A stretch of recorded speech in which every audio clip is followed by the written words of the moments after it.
June 2007, Section 2, question number 10. Double-blind techniques should be used whenever possible in scientific experiments. They help prevent misinterpretations that often arise due to expectations and opinions that scientists already hold, and clearly, scientists should be extremely diligent in trying to avoid such misinterpretations. There's two different shoulds in this argument. Should frequently indicates a conclusion. And this question ultimately is just asking us to identify the conclusion of the argument. One thing about conclusion questions is that you should cover up the answer choices and you should just figure out the answer before you start looking at the answer choices.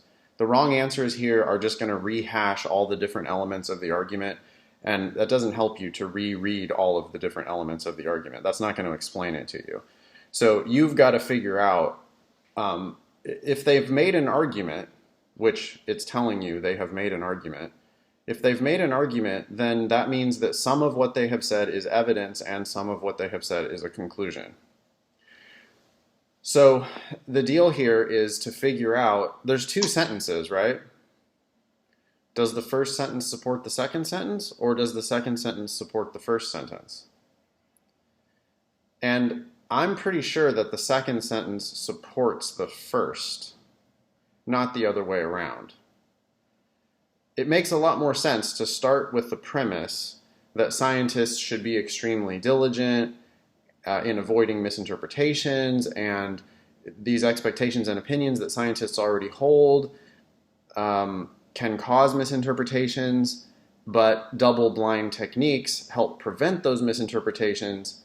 Therefore, double-blind techniques should be used whenever possible in scientific experiments. The argument makes sense if you say it that way.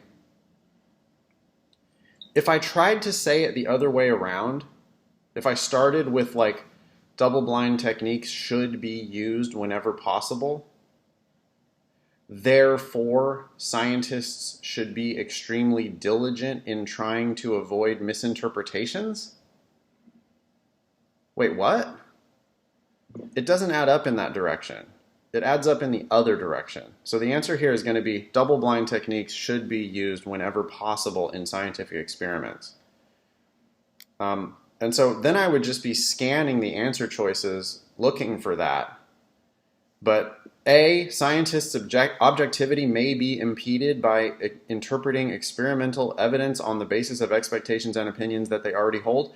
That was part of the argument, but that's a premise of the argument. That's a premise in support of the idea that science should use double-blind techniques.